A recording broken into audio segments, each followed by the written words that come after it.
Welcome to The Explainer. Today, we are breaking down the fast-moving events out of Venezuela, based on live reporting from January 3, 2026. We're going to unpack just how a few chaotic hours led to the unprecedented capture of a sitting president. Okay, let's dive right in. The first official word of this incredible event, well, it didn't come from a press conference or some formal diplomatic channel. Nope. It came, like so many bombshells these days, from a social media post that sent shockwaves all around the globe.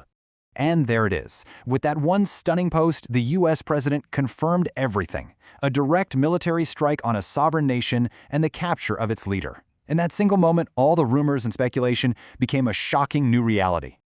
Now, that announcement was the crazy climax for sure, but the story actually began a few hours earlier in total chaos and confusion. So to really understand how we got here, we have to rewind the clock a bit to the very first reports that started trickling in from the ground. You know, the first reports coming out of Venezuela were just a blur. Confusing, contradictory, it was a mess. So let's try and put it on a timeline to see just how quickly this whole situation went from zero to a full-blown international crisis. So check this out. It all went down in less than an hour. At 2 a.m., we get the first reports of explosions and jets flying low over Caracas. Almost immediately, the Venezuelan government points the finger at the United States. Then, and this is a huge tell, just 5 minutes later, the FAA closes all of Venezuelan airspace. That's not a coincidence. That tells you this is a coordinated military op. And then, at 2:58 a.m., you get the social media post that confirmed everyone's worst fears. And it's really important to understand that this wasn't just some single surgical strike. We got reports of attacks across several key states, which points to a pretty large-scale operation. The Maduro government reacted instantly, right? They declared a national emergency, called for mobilization. At the same time, the U.S. Embassy, which, remember, has been closed since 2019, issued a stark warning to any American citizens still there, shelter in place. Okay, so you have chaos on the ground in Venezuela. But how is the U.S. officially framing all this? Let's take a look at the units that were supposedly involved and the reasons they gave for such a drastic military intervention. It didn't take long for official sources to confirm the unit responsible, Delta Force. I mean, this is America's premier counterterrorism and special missions unit. These guys get tasked with the most sensitive operations imaginable. So deploying them for this mission sent a crystal clear signal. The target wasn't just a building, it was President Maduro himself. So the big question is, why now? Well, the official justification from the White House was, let's say, multifaceted. They cited a whole range of national security concerns, everything from drug smuggling to the migrant crisis, along with ideological reasons like opposing communism and punishing alleged election fraud.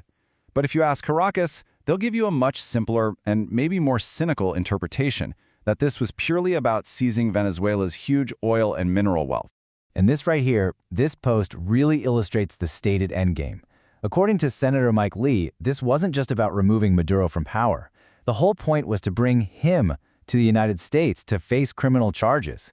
That basically transforms this from a military intervention into a kind of law enforcement action on a global scale. An action this dramatic was guaranteed to send some serious tremors to the international community, and almost immediately, nations started to take sides. The diplomatic lines were drawn pretty much instantly. The diplomatic rift was immediate, and it was deep. On one side, you have Venezuela's traditional allies like Russia, Iran, and Cuba, and they issued these furious condemnations. What's really interesting is that neighboring Colombia also jumped in, calling it an assault on Latin American sovereignty. Then, on the other side, you have a much more cautious European Union calling for restraint and de-escalation, with countries like Spain even offering to mediate. So with Maduro now in U.S. custody, a massive power vacuum has just opened up. The situation in Venezuela remains incredibly tense, it's dangerously unresolved, and what happens next is truly anyone's guess. The first desperate demand from what was left of the Venezuelan government, it wasn't about politics, it wasn't about power. As the vice president said on live TV, they had no idea where their president was. So their first priority was this simple, chilling plea, a demand for proof of life. And all of this leaves us with the central question at the heart of this entire event, right? Was this a necessary action to bring a criminal to justice and restore democracy, like its supporters claim? Or was it a dangerous violation of international law and national sovereignty? This is the question that will undoubtedly shape international relations for years to come.